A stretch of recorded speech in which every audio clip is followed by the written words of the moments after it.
1차, 2차, 3차 선교 여행을 마친 우리 바울이 이제 예루살렘으로 돌아가려고 하고 있습니다. 거기 가면은 결박을 당하고 또 고초를 많이 당하게 될 것입니다. 이제 바울이 드로아에서 배를 타기 전에 이 드로아 교회에서 마지막 예배를 드리게 되었습니다. 오늘 7절 말씀해 보니까 예배를 드린 때가 언제인가 하는 것을 알려주고 있습니다. 그 주간의 첫날에 그랬습니다. 그 주간의 첫날이라 하는 말은 안식 후 첫날과 똑같은 말입니다. 안식일이 7째 날이니까 우리가 숫자적으로 따지면은 8번째 날이 되겠습니다. 8일째. 오늘날 주일과 같은 날입니다. 주일. 바로 이날에 예수님께서 부활하셨습니다. 안식 후 첫날에 마리아가 새벽에 일찍이 예수님 무덤으로 달려갔죠. 그러나 그 무덤이 비어 있었다 하는 것을 확인을 하게 됩니다. 그리고 바로 그 주일날 부활하신 우리 예수님께서 제자들을 만나 주셨습니다. 제자들이 유대인들이 무서워서 사방의 문을 다 꼭꼭 걸어 잠그고 숨어 있었죠. 그때 예수님께서 그들 가운데 나타나셔서 너희에게 평강이 있을지어다 그렇게 말씀하셨는데, 그때가 언젠고 하니까 안식 후 첫날 저녁 때라 이렇게 말하고 있습니다. 그날도 주일이었습니다. 근데 때마침 그때 도마가 없었습니다. 도마가 어디 갔는지. 그래서 도마가 있을 때에 예수님께서 다시 한번 그들 가운데 나타나셔서 평강이 있을지어다 그러셨는데, 그날이 언제라고 그랬습니까? 여드레가 지난 후에 그랬습니다. 여드레를 지나서, 그러니까 8일째 되는 날 또 나타나셨습니다. 그날도 주일이었습니다. 여러분, 7째 날까지가 한 사이클이지 않습니까? 하나님의 창조의 사이클을 보면은 7째 날까지가 한 사이클입니다. 그리고 8째 날은 어떤 날입니까? 새롭게 시작하는 날이죠. 그래서 성경에 이 8번째 날, 이 8이라는 숫자는 새로운 시작을 상징할 때가 많습니다. 우리 구약 시대에 이스라엘 백성들 가운데 아기가 태어나면은 며칠 만에 할례를 받습니까? 8일 만에 할례를 받죠. 하나님의 백성으로 다시 태어난다 하는 개념을 가진 그 할례를 8일 만에 받습니다. 그래서 우리 예수님께서도 8일째 되는 그 날 부활을 하시지요. 그래서 여러분, 초대교회에 보면은 초대교회 세례를 주기 위해서 이 욕조 같은 것이 있습니다. 세례조라 그렇게 말하는데, 그 세례조가 팔각형으로 되어 있는 경우가 많습니다. 왠고하니까 이 세례가 예수 그리스도로 말미암아서 새롭게 태어나는 것을 상징하기 때문에 그 세례조가 팔각형인 경우가 많이 있습니다. 예수님께서 부활하신 날이요, 또 부활하신 예수님께서 제자들을 찾아와서 만나 주셨던 날, 그날이 바로 주일입니다. 그래서 초대교회 때부터 주일날 예배를 드리고 있습니다. 오늘 드로아에서도 주일날 예배를 드리고 있죠. 그런데 여러분, 예배를 드리려고 모였다 이렇게 말하지 아니하고 오늘 무엇을 하기 위해서 모였다라고 말을 합니까? 우리가 떡을 떼려 하여 모였더니 그랬어요. 여러분, 오순절 성령 강림을 통해서 그리스도인들이 생겨났지 않습니까? 예루살렘 교회가 생겨났지 않습니까? 그 교회 성도들이 왜 서로 모였을까요? 왜 모였을까요? 떡을 떼기 위해서 모였습니다. 떡을 떼기 위해서. 떡을 뗀다는 말은 주의 만찬, 성찬을 가리키는 것입니다. 성찬. 왜 떡을 떼려고 했을까요? 왜냐하면 그것이 예수님께서 십자가에 달리시기 전에 제자들에게 명령하신 것이었기 때문에 그렇습니다. 예수님께서 제자들과 함께 유월절 식사를 하시면서 받아 먹으라, 이것은 너희를 위하여 주는데 몸이라 하시고, 너희가 이것을 행하여 나를 기념하라, 이것을 행하라, 이렇게 예수님께서 명령을 하셨어요. 그래서 제자들이 그 명령을 지키기 위해서 떡을 떼기 위해서 모였던 것입니다. 부활하신 예수님께서 엠마오로 내려가는 두 제자에게도 나타나셨죠. 그러나 그 두 제자가 예수님을 알아보지를 못했습니다. 근데 언제 그 제자들이 예수님을 알아보았습니까? 예, 그들에게 떡을 떼어서 나누어 주실 때 그들의 눈이 밝아져서 예수이신지를 깨달았다 그랬습니다. 그래서 이 두 사람이 내려가서 11 제자와 함께 모인 제자들에게 이렇게 이야기를 합니다. 길에서 된 일과 예수께서 떡을 떼심으로 자기들에게 알려지신 것을 말하더라. 떡을 떼심으로 예수 그리스도를 드러내셨다 하는 것을 이야기를 해 주었습니다. 제자들은 이것을 행하여 나를 기념하라 하신 그 명령을 따르기 위해서 모였던 것이죠. 그래서 성찬으로 인해서 예배가 생겨났다 이렇게 말해도 과언이 아닙니다. 성찬으로 인해서 예배가 생겨났다 그렇게 말해도 과언이 아닙니다. 그래서 여러분 초대교회는 모일 때마다 떡을 뗐죠. 그들이 사도들의 가르침을 받아 서로 교제하고 떡을 떼며 오로지 기도하기를 힘쓰니라 그랬습니다. 날마다 마음을 같이하여 성전에 모이기를 힘쓰고 집에서 떡을 떼며 기쁨과 순전한 마음으로 음식을 먹었다 그렇게 말하죠. 여러분 예배하러 모여서 떡을 떼는 일만 한 것이 아니고 오늘 보니까 한 가지 일을 더 하고 있습니다. 7절 하반절에 보니까 바울이 이튿날 떠나고자 하여 그들에게 강론할세. 무엇을 했습니까? 강론을 했습니다. 강론. 여기 강론이라 하는 단어 디알레고마이라는 단어인데 대화한다 하는 뜻이에요. 논의한다 혹은 묻고 답한다 그런 뜻입니다. 여러분 예배에 왜 강론이 있을까요? 이것 역시 예수님께서 명령하신 것이기 때문에 그렇습니다. 우리 예수님 부활하시고 승천하시기 전에 제자들에게 한 가지 분부하신 것이 있습니다. 너희는 가서 모든 민족을 제자로 삼아 아버지와 아들과 성령의 이름으로 세례를 베풀고 내가 너희에게 분부한 모든 것을 가르쳐 지키게 하라. 예수님께서 승천하시기 전에 이 명령을 하셨어요. 여기 본 동사는 제자를 삼아라입니다. 제자를 삼아라. 그런데 그 제자를 어떻게 삼을 것이냐 두 가지를 말씀하십니다. 첫째는 아버지와 아들과 성령의 이름으로 그들에게 세례를 주라. 세례를 주면서 이렇게 되어 있어요. 세례를 주고 또 내가 너희에게 분부한 명령한 모든 것을 지킬 수 있도록 그들을 가르치라. 그들을 가르치면서 제자를 삼아라 그렇게 말씀하셨어요. 그래서 제자를 삼는데 두 가지 일을 해야 됩니다. 첫째는 세례를 주는 것이고 또 하나는 가르치는 것입니다. 그래서 여러분 예배 때 이 일을 하는 것입니다. 예수님께서 명령하신 일을 하는 겁니다. 예배 때 먼저 세례를 주기 위해서 강론을 합니다.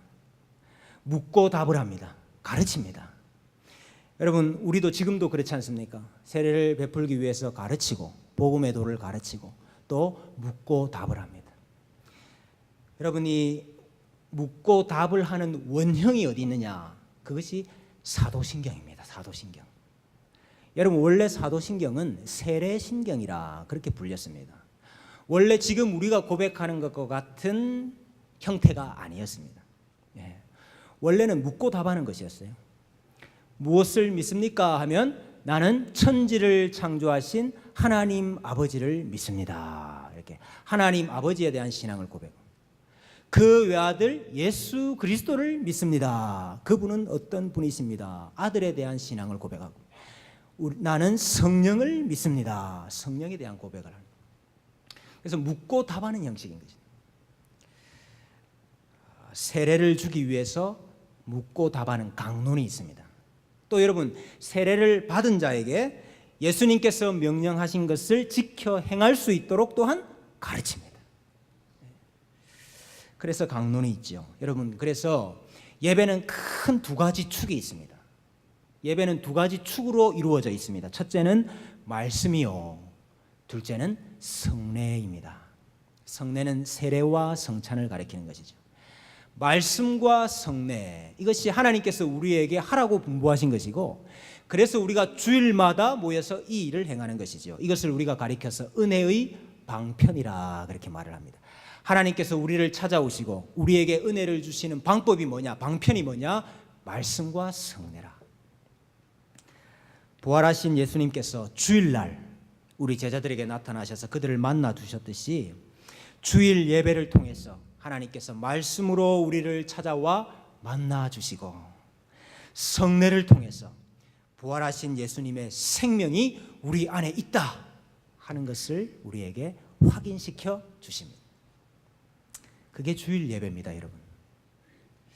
지금 드로아에서 그 예배가 진행이 되고 있습니다. 자, 그런데 오늘 이 드로아에서 드리던 주일 예배가 갑자기 중단이 되는 사건이 일어났습니다. 바울이 이튿날이면 이제 배를 타고 드로아를 떠나야 합니다. 이제 가면 드로아에 다시 올 일이 없습니다. 바울이 얼마나 애가 탔겠습니까? 이 드로아에 있는 성도들 하나라도 더 가르쳐야 되겠고 하나라도 더 알려줘야 되겠다. 그래서 바울의 강론이 점점 길어졌습니다. 오늘 말씀해 보니까 말을 밤중까지 계속하매 그랬는데 거기 밤중이라는 단어가 한밤중 이렇게 번역할 수도 있고 자정이라 이렇게 번역할 수도 있어요. 자정까지 밤 12시까지 계속했다 그 말이죠.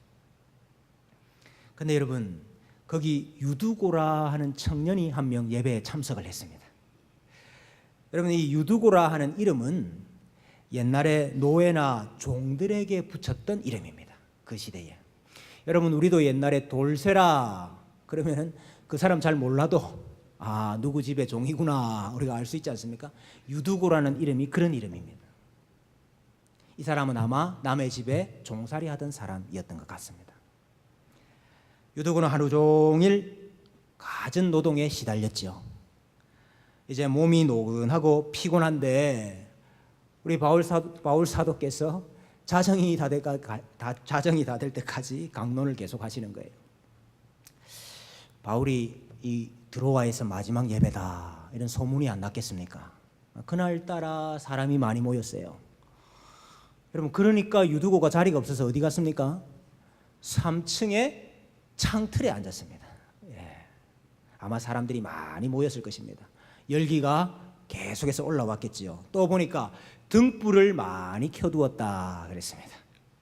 여러분 등불을 많이 켰으니 그 다락방에 공기가 아주 더워졌을 것입니다.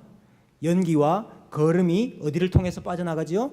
창문을 통해서 빠져나가는데 그 창틀에 유두고가 앉아가지고 그것을 솔솔 들여 마셨습니다. 산소가 부족해지죠. 그러니 여러분 이 유두고가 안 좋을 수 있겠습니까? 창틀에 앉아서 말씀을 듣다가 깊이 졸았습니다. 깊이 졸다가 그만 3층에서 떨어져 버렸습니다. 사람들이 놀라서 우르르 내려가서 세워보니까 청년이 죽었어요. 졸지 마세요. 죽는 수가 있습니다. 이거 참 큰일이 났습니다, 여러분. 큰일이 났습니다. 예배가 중단된 것은 고사하고 여러분 예배 중에 사람이 죽었어요. 예배 중에. 이 교회가 크게 시험될 일이 생긴 것입니다. 여러분 지금도 예배 중에 사람이 죽었다고 한번 생각을 해보십시오. 아니나 다를까 사람들이 이 죽은 유두고를 보고 모여서 웅성웅성거리기 시작했습니다. 여기 보니까 바울이 떠들지 말라 이렇게 말을 했는데 거기 떠들다 하는 단어가 소동하다 그런 뜻이에요. 소란을 피우다 그런 뜻입니다. 데살로니가에서 유대인들이 이 바울을 방해하기 위해서 저작거리에 불량배들을 다 불러 모아가지고 성을 소동케 했다 그랬거든요. 그 소동하다 하는 단어 똑같은 단어입니다. 난리를 피우는 거죠. 에베소에서 데메드리오라 하는 은장색이 자기 사업이 방해를 받으니까 바울을 반대하기 위해서 소요를 일으키고 소동을 일으켰어요. 그와 같이 지금 죽은 유두고를 보고 사람들이 몰려와서 소동했다, 떠들었다. 여러분 뭐라고 떠들었을까요? 네? 성경에는 안 나오지만은 뭐라고 떠들었겠습니까?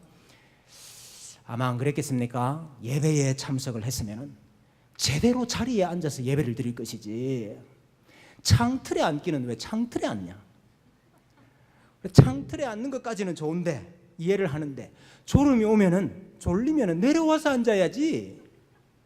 거기 앉아 있다가 졸다가 떨어질 거는 또 뭐냐, 그런 말 하는 사람 안 있었겠습니까?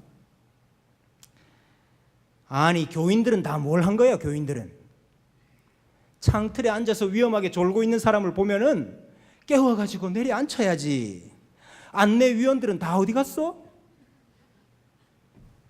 자기만 예배 잘 드리면 돼? 이렇게 떠드는 사람도 있지 않았겠습니까? 여기까지 하면 괜찮은데 분명히 이런 사람이 있었을 겁니다. 설교가 왜 이렇게 길어? 앞으로는 이 설교 시간을 좀 제한을 해야 될 것 같아. 떠들었겠죠. 여러분, 교회 안에 무슨 문제가 생기면 말이 많습니다. 말이. 여러분, 교회에 말이 많다고 해서 누가 책임을 지라고 이야기를 합니까? 말 많이 했다고 벌금을 내라고 합니까? 말 많이 했다고 장로님 권사님들이 집사님이 됩니까?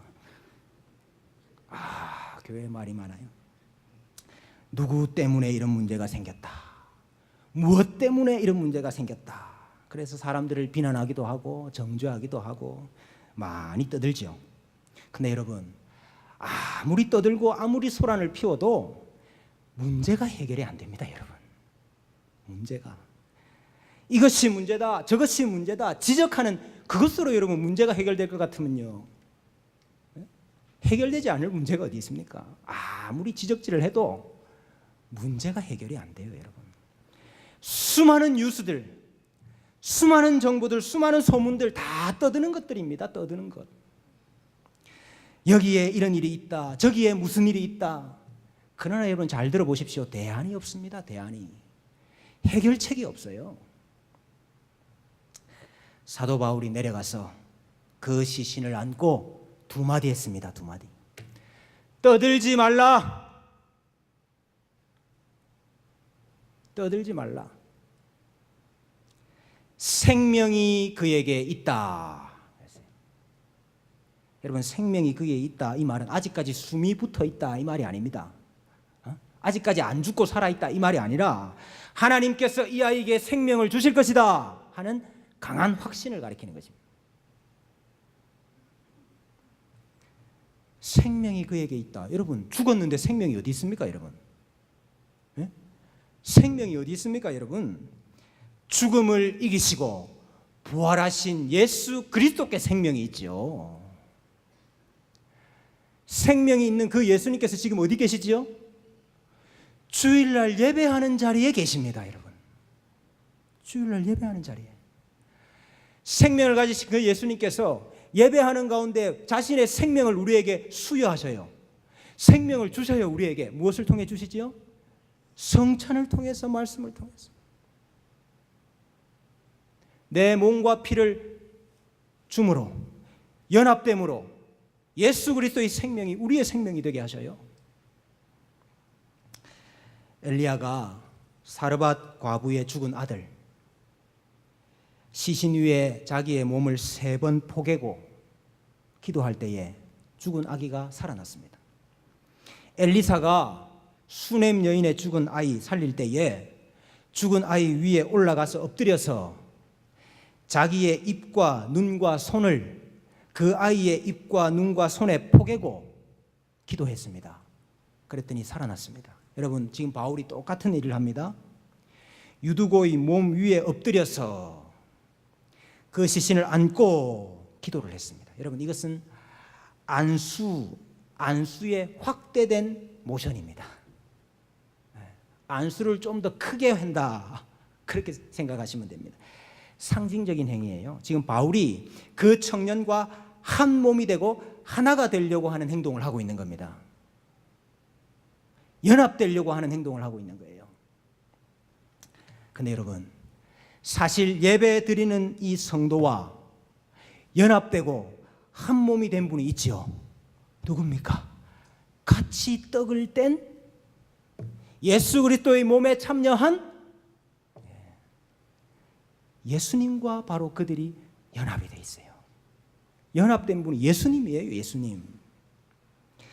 떡을 떼려고 모인 이 예배의 자리에서 죽음이 발생했습니다. 이 죽음이 예배를 가로막았습니다. 이 죽음이 예배를 중단시켰습니다. 여러분, 유두고가 다시 살아났습니다. 다시 살아났으니까 사람들이 아이고 다행이다. 그리고 예배 마치고 다 집에 갔습니까? 여러분 11절을 보세요. 11절. 올라가 떡을 떼어 먹고 오랫동안 곧 날이 새기까지 이야기하고 떠나니라. 여러분, 중단됐던 예배가 다시 시작이 되었습니다. 다시 올라가서 떡을 떼고 다시 올라가서 강론을 했어요. 언제까지? 새벽까지. 떡을 떼고 말씀을 강론하는 그 예배의 한중간에 유두고의 사건이 일어난 겁니다. 유두고의 죽음과 살아남은 예배의 자리가 어떤 자리인가 하는 것을 우리에게 보여줍니다. 여러분, 예배가 어떤 자리죠? 우리를 위하여 죽으시고 우리를 위하여 부활하신 그 예수님을 체험하는 자리가 예배입니다. 예수 그리스도께서 부활의 생명으로 어떻게 사망의 권세를 덮으셨느냐 하는 것을 몸소 체험하는 시간이 예배라 이 말이에요. 여러분, 주일 예배가 장례식이 될 뻔했습니다마는 예배가 장례식이 될 수가 없죠. 왜냐하면 하나님께서 죽음을 생명으로 바꾸시기 때문에, 어두움을 빛으로 바꾸시기 때문에. 여러분, 떠들고 소동하는 것에 답이 없습니다. 해결책이 없습니다. 절망 가운데, 위기 가운데, 죽음 가운데 예수 그리스도의 십자가의 죽으심과 부활의 생명의 능력만이 해답이 되는 것입니다. 여러분, 그리하여서 이 예배의 자리가 죽음에서 승리하는 자리가 되었어요. 예수님의 부활을 기념하는 주일날, 죽었던 성도 역시 사망의 권세를 깨고 살아났습니다. 그러므로 그들이 다시 올라가서 떡을 뗀 것입니다. 주의 만찬을 행한 것입니다. 여러분, 자정이 지나고 새벽이 되었습니다. 단지 배가 고파서 떡을 뗐겠습니까? 그들이 성찬을 하면서 예수 그리스도의 부활을 깊이 체험을 했습니다. 예수님만 죽었다가 다시 산 것이 아니고 예수님의 몸과 피에 연합된 우리도 죽었다가 다시 사는 거구나. 얼마나 그들이 깊게 체험을 했겠습니까? 유두고의 삶과 인생, 부활의 생명을 전하는 증인으로서의 삶으로 바뀌지 않았겠습니까? 지금 바울, 결박과 환난이 기다리는 길을 떠나야 됩니다. 지금 바울이 죽음의 그림자가 드리워진 길을 걸어가야 됩니다. 이 바울에게 하나님께서 이 사건을 통해서 얼마나 큰 위로와 소망을 주시고 계시는지 모릅니다. 이 문제 때문에 안 되고 저 사람 때문에 안 되고 소망이 없다고 떠들고 소동하고 계십니까? 떠들지 말라. 죽은 자를 다시 살리시는 이 예수님 앞에서 해답이 없겠습니까? 살 길이 없겠습니까? 소망이 없겠습니까? 나에게는 평안이 없다. 제자들처럼 꼭꼭 문을 다 걸어 잠그고 숨어 계십니까? 두려워하고 계십니까? 부활하신 우리 주님께서 주일 예배 자리 가운데 임하셔서 너희에게 평강이 있을지어다. 여러분, 그렇게 말씀하시는데 우리가 평안이 없다고 말하면 안 되죠. 죽음의 그림자가 짙게 드리운 인생을 사십니까? 사망의 음침한 골짜기를 다니면서 방황하고 계십니까? 나는 부활이요 생명이니 나를 믿는 자는 죽어도 살겠고 무릇 살아서 나를 믿는 자는 영원히 죽지 아니하리니 이것을 내가 믿느냐? 예수님께서 우리에게 이렇게 물으십니다. 여러분, 다 끝장났다, 이제는 다 끝이다, 포기하십니까? 생명이 그에게 있다. 부활하신 우리 예수님께서 생명을 주시는데 왜 다 끝장났다고 이야기하십니까? 예수 그리스도의 몸과 피에 참여한 우리에게 부활의 능력, 다시 살아남의 역사 충만하실 줄로 믿습니다. 이 은혜가 사랑하는 주님의 교회 성도들 가운데 충만하시기를 주님의 이름으로 소원합니다.